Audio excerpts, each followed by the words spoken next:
Mes crèmes d'amour, bonsoir, j'espère que vous allez bien, moi ça va, je suis heureuse de vous retrouver ce soir pour une nouvelle vidéo, à l'ancienne, un petit peu les vidéos conseils, donc 13 choses, et notamment j'ai pris des notes, 13 choses qui fragilisent votre couple. Voilà, c'est une vidéo qui a un peu plus travaillé, je me suis dit, d'ailleurs c'est mes coachés qui m'ont ouvert les yeux en me disant, Linda, il y a 2 ans tu faisais vraiment des vidéos qui m'ont énormément aidée, donc les analyses de situation je vais tout le temps les faire, mais je vais aussi au moins une fois par semaine vous faire une vidéo un peu plus poussée sur ce genre de thème.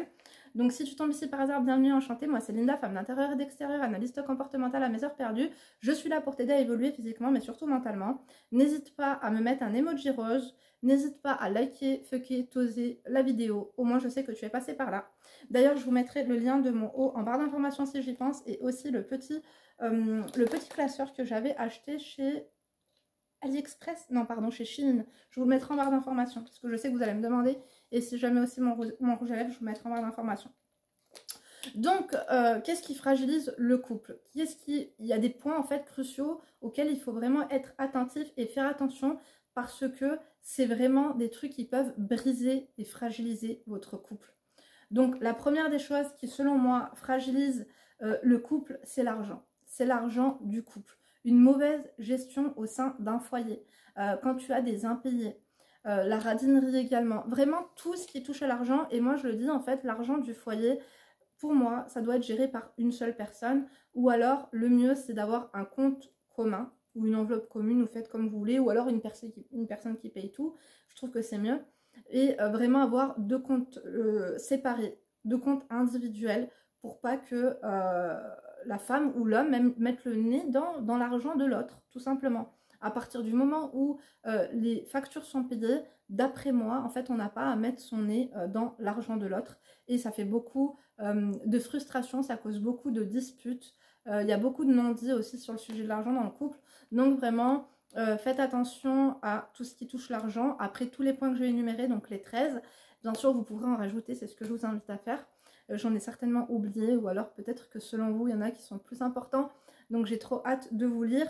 Et point par point, je pense que je ferai une vidéo sur chacun d'entre eux. Donc la deuxième chose qui pour moi vraiment fragilise le couple, c'est le manque de confiance en soi. Quand il y en a un dans le couple qui manque de confiance en soi, c'est très dangereux. C'est très dangereux, pourquoi? Parce que la peur constante de mal faire ou de ne pas être à la hauteur vous rend toxique. Et vraiment pour l'autre. Au début, franchement, vous étiez la femme de sa vie, il adorait votre vibe, vous étiez fluide et tout. Et petit à petit, vous allez commencer à devenir négative. Et en fait, ce besoin constant d'être... En fait, il y a certaines femmes, elles ont un besoin constant, celles qui n'ont pas confiance en elles, d'être rassurées. Parfois, elles ont eu confiance en elles, et après, petit à petit, elles vont manquer de confiance en soi. Ça va être vraiment progressif, ou alors peut-être qu'il n'y aura pas, surtout pour celles qui sont en dépendance affective, il n'y aura pas assez de démonstration, et vous allez commencer à douter, à vous faire des films, à voir le mal de partout.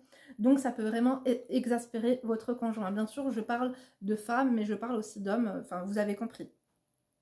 Troisième point qui pour moi fragilise le couple, c'est la jalousie.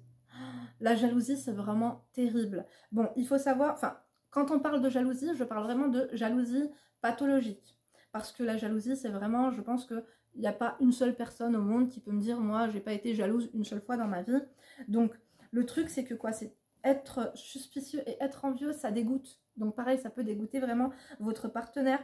Ce sentiment, bien sûr, est inné et universel, mais quand ça devient pathologique, ça devient craignos, ça devient, encore une fois, quand je parle de jalousie, c'est jalousie envers lui, jalousie maladie va se faire des films, ouais, je veux pas que tu sortes, ouais, ceci ou cela, ou alors vraiment que tu lui parles de tes copines, par exemple, tu rentres, ouais, tu sais pas, elle, ceci, enfin, même si tu lui parles et il voit que tu es jalouse de tes copines, jalouse de tes collègues, jalouse de ta sœur, ça aussi, ça peut vraiment dégoûter un homme. Donc, la jalousie fait vraiment faire des conneries. Généralement, les personnes qui sont jalouses en couple, là, je parle vraiment, elles ont vraiment, par exemple, si tu es jalouse de son ex, jalouse de sa copine du travail, quand vous avez le sentiment comme ça d'être menacé par une femme qui va vous piquer comme ça votre beefsteak, là, vous commencez à devenir loufoque. Et il faut vraiment, moi, je vous tire la sonnette d'alarme. Et si c'est votre cas, si vous vous reconnaissez un minimum, si vous êtes lucide, faites attention à ça. Parce que c'est vraiment très dégueu. Donc, le truc, c'est que quoi? C'est que vous, certaines personnes qui sont jalouses comme ça avec leur mec, ouais, t'es rentré à quelle heure? Tu te fous mal. Elles croient que c'est mignon. Elles ne se rendent même pas compte que c'est mal et qu'ils en ont marre. Vous avez l'impression que c'est une démonstration d'amour, une démonstration d'affection. C'est tout sauf une démonstration d'affection. Vous avez l'impression que c'est perçu comme de l'amour, comme de la mignonnerie. C'est loin de l'être. Donc moi, je vous le dis aujourd'hui, contrôlez-vous.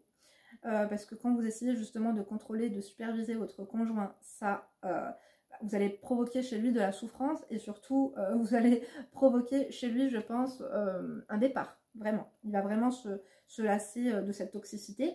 Donc ensuite, point numéro 4, c'est une communication dysfonctionnelle. On sait que la communication, c'est important, que ce soit au travail, en famille et en couple, bien évidemment que c'est important. Parfois, c'est compliqué de discuter avec son conjoint sur les choses qui ne vont pas. Il faut savoir communiquer et communiquer au bon moment. Je le dis tout le temps à mes coachés parce que oui, je ne l'ai pas dit en début de vidéo, mais je suis aussi coach de vie. Donc mon site internet est en barre d'informations. Si vous voulez réserver votre coaching, votre séance Mes crèmes d'amour, que ce soit express, urgence ou intensive, voilà, le lien est en barre d'informations. Et donc, comme je vous le disais, savoir communiquer dans le calme, choisir le bon moment. Il ne faut pas communiquer sur des sujets trop importants, trop, on va dire, épineux, sur des sujets complexes lorsque ça ne va pas. Et les femmes et les hommes ont tendance à prendre sur eux et exploser un jour et vomir en fait toutes leurs reproches. Pareil, communiquer, ce n'est pas reprocher. Parce que quand vous tournez, il faut savoir en fait construire ces phrases sans tourner ça en reproche et faire comprendre à l'autre que finalement nous ne remettons pas en question, nous sommes au top et le problème vient de eux. Donc, communiquer, c'est savoir écouter. Alors ça, c'est la base. Pour moi, hein, savoir communiquer, c'est savoir écouter. Écouter, c'est déjà de la communication. Entendre, c'est une chose. Écouter, c'en est une autre. Écoutez sérieusement mes crèmes d'amour. C'est important. Et même si vous n'êtes pas d'accord, parce qu'on n'est pas là pour être tous et toutes d'accord, et même dans cette vidéo, mais en fait, lorsqu'on n'est pas d'accord, il faut savoir dire calmement, écoute, franchement, ça me fait plaisir que tu t'ouvres et que tu me dises tout ça aujourd'hui. On n'a pas le même point de vue. Je vais y réfléchir. Cette conversation, voilà, elle m'a fait du bien. Et puis, je vais y réfléchir et on en reparlera. Mais je trouve ça bien qu'on parle de ces sujets-là parce que quand il reste des non-dits, bah, c'est pas top. Après, bien sûr, les discussions épineuses, mais crème d'amour, ça se fait avec des cheveux propres, ça se fait avec un make-up, ça se fait avec un décolleté, ça se fait avec un parfum. Hein, si vous voulez sentir le mien, vous ne pouvez pas. Aujourd'hui, je porte Hypnotique Poison. On adore ou pas, bien sûr que oui. Avec des cheveux qui sentent merveilleusement bon. Le parfum. Non, pas le parfum. Le shampoing professionnel, la L'Oréal réparateur, il sent trop bon. Bref, du coup, comme je vous ai dit, si vous n'écoutez pas attentivement ce que dit l'autre, vous ne pourrez pas avancer et écouter en fait ce qu'il a comme message à vous transmettre. D'accord? Vous ne pouvez pas comprendre et savoir ce que votre conjoint a sur le cœur si vous ne l'écoutez pas sérieusement. D'accord, mes crèmes d'amour? Ça, c'est important. Parce que souvent, quand tu penses tout de suite à la réponse que tu vas donner ou tu vas vouloir contredire comme ça, parce que tu veux le foutre sur le même fuseau horaire que toi, psychologiquement, émotionnellement parlant, il va te dire que tu n'as rien compris à tout ce qu'il t'a dit. Et moi, je pense que c'est pas que tu n'as rien compris, c'est juste que tu n'as pas bien écouté. Donc, encore une fois, vous avez entendu mais pas écouté.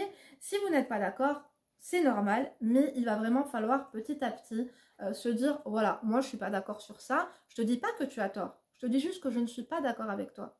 Et toi, tu n'es pas d'accord avec moi. Donc je pense que maintenant, ce qui est bien de faire, c'est qu'on va faire des concessions. On va essayer de trouver ni ta solution, ni la mienne, mais en créer une troisième qui pourra nous arranger tous les deux. Donc on va faire des concessions en communiquant. Et aussi, mes crèmes d'amour, lorsqu'on vous pousse à bout, ou lorsque vous n'êtes absolument pas d'accord, que vous êtes outré et tout, ne partez pas en live. Ne commencez pas à crier. Ne commencez pas à insulter.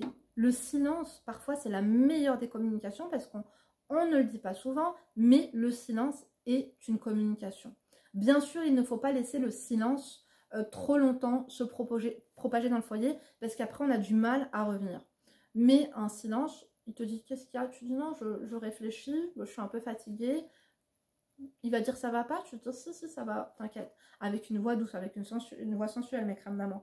Mais Je ne pense pas pareil que toi, encore une fois, ça c'est important de le dire, mais je te comprends et je vais y réfléchir. Merci d'être venu vers moi, t'inquiète pas, ça va aller, c'est juste que, voilà, je réfléchis pas pareil que toi, comme on n'est pas trop d'accord, mais en tout cas, je réfléchis à ce que tu m'as dit, et je trouve pas ça bête, attention, c'est juste qu'on a des points de vue différents, on voit les choses différemment. Encore une fois, c'est bien de rassurer mes crèmes d'amour. 5e point sur lequel, franchement, il y a beaucoup de sujets de discorde, c'est la famille.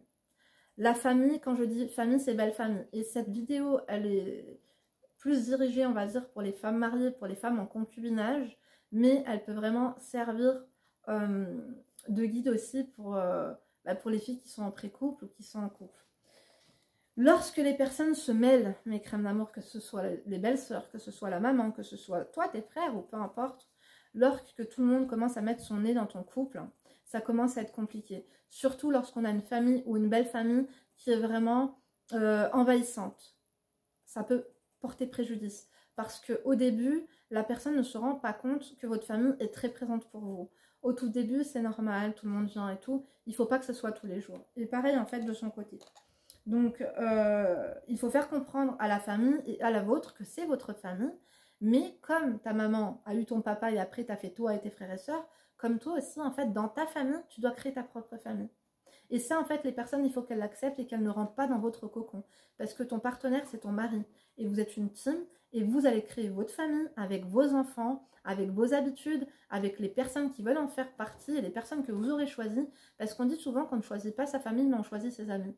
Moi, je suis arrivée à un stade, mes crèmes d'amour, de ma vie. J'ai 35 ans et j'ai décidé de choisir ma famille.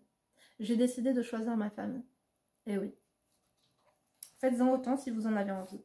Donc, ne pas parler de votre couple, ça c'est la meilleure des choses. Parce que pareil, moi je vous dis, faites attention à la belle famille et à la famille. Mais si vous aussi, à chacune des embrouilles, on appelle la belle-mère, à chacune des embrouilles, le dimanche, quand tu vas boire un café chez ta maman, tu lui fais un compte rendu.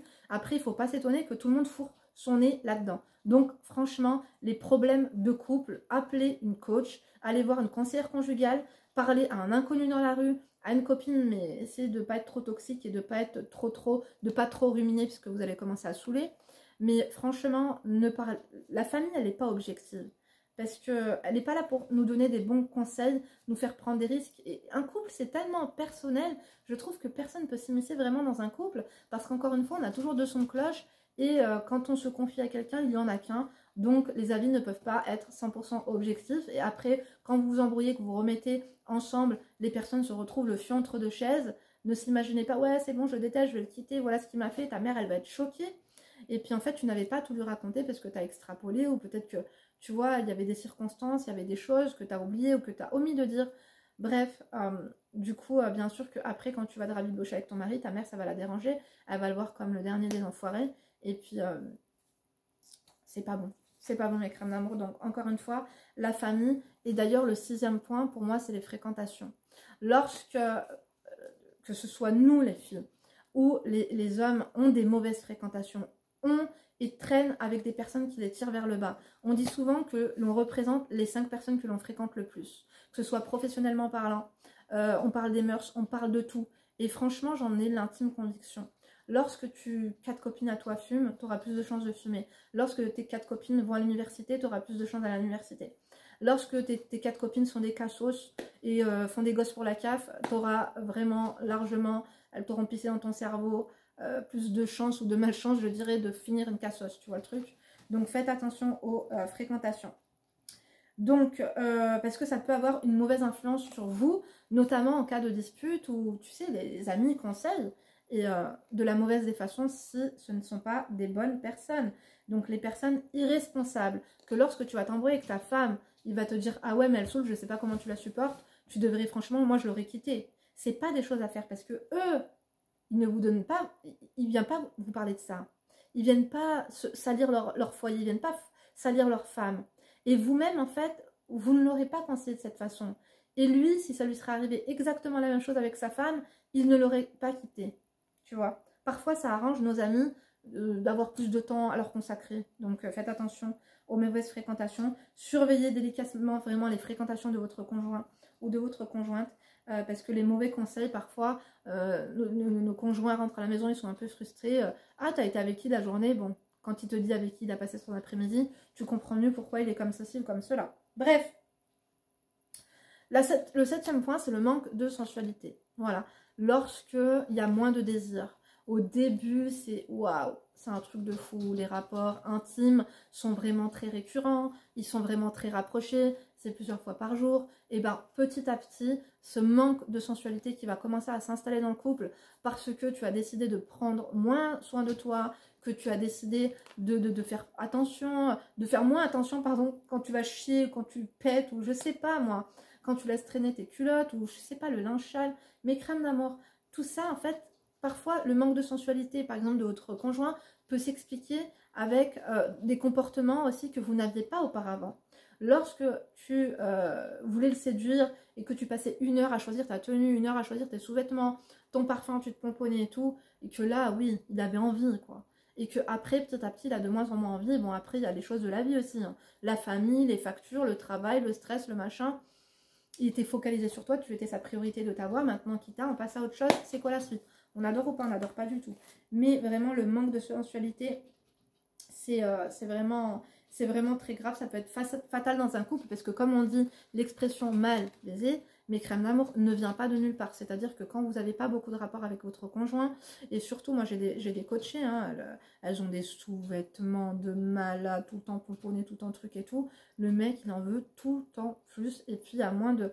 Après, il faut savoir se gérer, mes crèmes d'amour. Faites attention à ce qu'on vous dit. Quand vous demandez à vos copines combien de fois par semaine elles couchent avec leur mari et qu'elles vous disent tous les jours, faut arrêter 2 minutes. Certaines fois, je suis certaine qu'il y en a peut-être 20% qui disent vrai et le reste c'est de la merde. D'accord? Donc faites attention. Mais les relations charnelles sont importantes parce que beaucoup de couples, mes crèmes d'amour, se rabibochent. Après, ça te fait la gueule pendant 1 semaine ou 2. Une fois que l'envie te monte, ça te monte au cerveau. Voilà, un peu trop collé dans le lit, on se rabiboche souvent sous la couette. Donc, c'est aussi un moyen de communiquer finalement, de dire à l'autre à quel point on l'aime. Voilà, c'est important. Donc, le manque de sensualité, n'oubliez pas, vous aussi, de ne pas priver votre mec, parce que parfois, vous me dites, je le prive de ci ou de ça. Non, pas de rapport, mes crèmes d'amour. Il y a des choses qu'on peut réserver quand ils sont très très sages, mais pour le reste, les rapports, tout de même, parce que finalement, il va finir par s'évider tout seul. Donc après, ne vous étonnez pas s'ils regardent des films dans les chiottes, ou plus l'affinité, ou qu'ils aillent voir des pros. Donc après, vous ne venez pas pleurer, hein, je vous en supplie. Bref, la 8e des choses, je pense qu'elle comporte un petit peu tout ce qu'on a évoqué, mais plus globalement, ce sera vraiment les épreuves. Les épreuves, c'est quoi? C'est la santé, une perte de travail, un décès familial, voilà. Tout ça, c'est des épreuves, ça peut fragiliser un couple, hein. On dit souvent que les épreuves, soit ça fragilise, soit ça peut créer un fossé dans un couple, ou alors ça peut vraiment rapprocher et la personne, elle va vous voir vraiment différemment, parce que dans les épreuves, mes crèmes d'amour, il n'y a pas de faux semblant. On ne peut pas faire semblant de ne pas être triste. On ne peut pas faire semblant de ne pas être en difficulté. Donc c'est là où il y a le vrai vous en fait qui ressort, et on a beau contrôler un petit peu notre naturel, d'arrondir un petit peu les angles. Voilà, dans le time des épreuves, là, mes crèmes d'amour, il y a toutes les bonnes et les mauvaises émotions finalement qui sont mises à nu. Voilà, les bonnes et les mauvaises personnes sont mises à nu. Ok?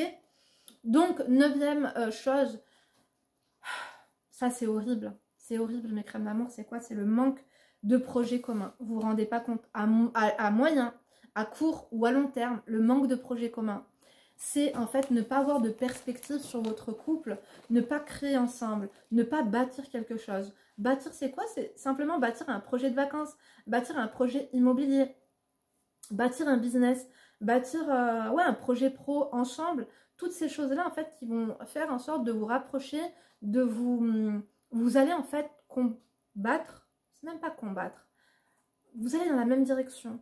C'est important d'avoir des projets communs, mes crèmes d'amour, parce que ça crée la complicité, ça crée un partage d'idées, de réflexion. Vous recherchez finalement ensemble, et c'est comme ça qu'on rapproche nos liens, voilà. Donc comme je vous ai dit, vacances, projets IMO, même des travaux, hein, que ce soit votre domicile. Un couple sans projet, c'est comme 2 personnes qui ne bâtissent pas ensemble. C'est ça que j'avais écrit sur ma truc. 10e des choses donc qui fragilisent le couple, c'est le travail. Surtout le travail quand il est intense, quand il y a un grand stress au travail, quand par exemple notre conjoint ou que nous-mêmes on a des horaires de ouf, qu'on a un travail un peu toxique, qu'on travaille avec des gens pas très bienveillantes, on se rend pas compte mais des fois on rentre avec cette toxicité, avec on n'est pas bien quoi, et pareil on n'arrive pas à faire semblant, on n'arrive pas à contrôler nos émotions, et en fait toute notre frustration du travail, comme on dit, on fait souvent souffrir les gens qui nous aiment le plus, et donc ça va être fais-moi pas chier, on va être un peu plus, comment vous dire, on aura moins de patience avec les gens que l'on aime, que les gens que l'on n'aime pas. Je ne sais pas pourquoi, mais l'être humain il fait ainsi. Donc on dit souvent, hein, et les employeurs le disent, venez au travail sans vos problèmes et travail vous les laissez à la maison. J'ai envie de vous dire, c'est bien de parler de travail à la maison, mais vous devriez faire la même chose. Les problèmes du travail, laissez-les au travail. Vous pouvez en parler de temps en temps, mais quand ça devient redondant, que tu te plains du matin au soir de ton boulot, c'est bon, on a compris, ça fait pitié à la longue. Vous voyez ce que je veux dire, mes crèmes d'amour, des fois on ne se rend pas compte, mais ça fait vraiment pitié. Donc ensuite, on va passer au 11 point, c'est le manque de respect. Donc pareil, ça devient un fléau. Le manque de respect dans le couple, les insultes, encore ne pas savoir communiquer, mais vraiment le manque de respect, quoi. Ne pas avoir de politesse, ne pas avoir de considération pour l'autre, ne pas se soucier. Tu sais, quand tu vois la personne qui est en face de toi, tu as l'impression qu'elle ne soucie ni de ta santé, ni de ton bien-être, on ne te demande même pas comment tu vas. Même la courtoisie de tenir la porte. Tu sais, te mettre là, devant les gens dehors. Il y a des hommes qui ont oublié que leurs femmes, en fait, ils doivent les mettre au-dessus. Ils doivent les respecter. Que ce soit ensemble, au sein de votre foyer, ou même en public. Et d'autant plus en public et avec la famille. Donc, les insultes, le mépris tuent vraiment le couple. Faites attention à ça. Je sais que vous allez me dire que parfois c'est plus fort que vous, mais sincèrement, essayez de vous contrôler parce que quand vous commencez à faire entrer des cris, des insultes, du mépris au sein de votre foyer, ça devient irrémédiable. Et encore une fois, votre conjoint ne vous voit plus du tout pareil. Après, il commence vraiment à avoir une mauvaise image de vous. Et après, pour se racheter une image, c'est très compliqué. Avec le temps, c'est possible. D'ailleurs, je fais ce travail-là avec l'une de mes accompagnées, mais rien n'est impossible. Mais c'est difficile. Hein. Ok, mes crèmes d'amour. Donc, le 12e, il y en a beaucoup qui souffrent de ça, c'est le manque d'affection et d'attention. Je pense que ça, c'est avec les up and down du couple. Il y a des moments où notre conjoint nous donne plus d'attention ou d'affection que d'autres moments. Et pareil, ça frustre énormément parce qu'on a le sentiment de ne pas être aimé, de ne pas être choyé. Ça englobe en fait le respect aussi, mais c'est le fait d'être tactile. Je pense que juste le fait de se faire un bisou le matin et de se faire un bisou le soir, et de se demander ça va, voilà, ça va, t'as passé une bonne journée, se faire une caresse. Au lit aussi, moi je vous dis pas de dormir vraiment dans les bras l'un de l'autre, moi je suis asthmatique, j'ai besoin d'espace, mais vraiment les caresses, les moments on va dire de douceur, c'est ça, prendre soin de l'autre. Apprenez à prendre soin de l'autre sans pour autant, parce que je dis souvent qu'il ne faut pas non plus être too much. Mais tout de même, c'est important de prendre soin de l'autre parce que c'est la personne avec qui vous allez faire votre vie. Je pense que je développerai vraiment cette question parce que j'ai besoin de me justifier, pas dans la globalité, mais vraiment, je pense qu'on va en parler plus amplement de ça. Mais c'est important de prendre soin de l'autre. C'est un respect qui doit être mutuel, cette affection. Parce que le manque de douceur, le manque de caresse dans un couple, ça, vraiment, ça crée de la distance, de la frustration, de la peine et surtout de la colère. Et surtout chez les femmes qui ont besoin d'affection. C'est pour ça que je vous dis toujours pourquoi tu as besoin d'affection. Bien sûr que notre mari est là pour nous en donner, mais il y a une affection que tu peux te donner à toi-même. Vous connaissez l'affection émotionnelle? L'affection émotionnelle, ça a consommé sans modération. Comme ça, vous aurez moins de carences, vous serez moins demandeuse. Parce qu'une femme qui réclame beaucoup trop d'affection et d'attention, ben, elle ne reçoit pas souvent trop. Parce que ça saoule. On a l'impression de ne pas faire assez. Tu es trop demandeuse, tu ne te suffis pas. Il faut quand même déjà combler cette affection que l'on a en nous pour ensuite être douce, prendre soin de l'autre. Et généralement, quand vous prenez soin de votre conjoint, ça lui donne envie de faire de même. Mais ça, ouais, je pense que je vous en parlerai plus amplement. On va finir par la 13. Hein, je pense que vous pourrez en rajouter. Pour moi, c'est vraiment... Là, on va englober vraiment les objectifs de vie communs. Ça, c'est par des couples, mes crèmes d'amour, parce que petit à petit, crescendo, Il y a des gens qui deviennent de plus en plus spirituels. Il y a des gens qui deviennent de plus en plus écolos. Il y a des gens qui deviennent de plus en plus religieux. Il y a des gens vraiment, au fur et à mesure, on évolue, on change et nos projets aussi changent. Dieu merci, c'est même pas qu'ils changent, c'est à partir d'un moment où tu coches un projet, voilà, c'est quoi la suite. Et parfois, on a des chemins qui finissent malheureusement par s'éloigner l'un de l'autre. Donc, lorsqu'on n'a pas un projet de vie commun, par exemple, je vais dire une connerie, mais si ton conjoint un jour il rêve de s'expatrier au Canada, ou il rêve de s'expatrier au Moyen-Orient, ou je sais pas, et que toi, par exemple, ton rêve c'est de devenir investisseuse en immobilier, d'avoir beaucoup de biens immobiliers, de les louer, si vous êtes vraiment à l'opposé, ça peut créer vraiment des problèmes. C'est pour ça que c'est important, mes crânes d'amour, de ne pas sauter sur le premier venu qui pourrait correspondre à 2-3 de vos critères. Parce que ça ne fait que retarder l'échéance finalement de la séparation. Et se séparer quand on a des enfants, quand on est lié à vie avec un homme qui n'a pas les mêmes projets de vie que nous, qui n'a pas les mêmes mœurs, qui n'a pas les mêmes... Je pense sincèrement que la politique et tout, la politique et la religion, on n'en parle pas en amis, en amitié, parce que vraiment, je trouve que c'est pas des sujets auxquels on doit aborder avec ses amis, mes crânes d'amour. Mais par contre, avec son conjoint, quand on est vraiment opposé, par exemple, si ton conjoint il est homophobe, il est raciste, je ne sais quoi, ça peut vraiment créer un fossé. Et du coup, vous aurez l'impression vraiment de perdre votre temps et d'avoir finalement fait un enfant peut-être avec une personne qui ne vous correspond pas du tout. Et finalement, élever son enfant avec une personne qui a des mœurs complètement éloignées à l'opposé des nôtres, ça peut être tellement, tellement toxique, ça peut... Je ne peux pas dire que ça peut vous gâcher une vie, parce que pour moi, une vie n'est jamais gâchée, parce que la vie est belle. Juste le fait d'être en liberté, on a la chance de vivre quand même dans des pays développés, dans des pays riches. Pour moi, la vie est belle, mes crânes d'amour. Il y a beaucoup de gens qui traversent des peines, des ruptures, des décès, des choses incroyables, des trucs de malade, mes crèmes.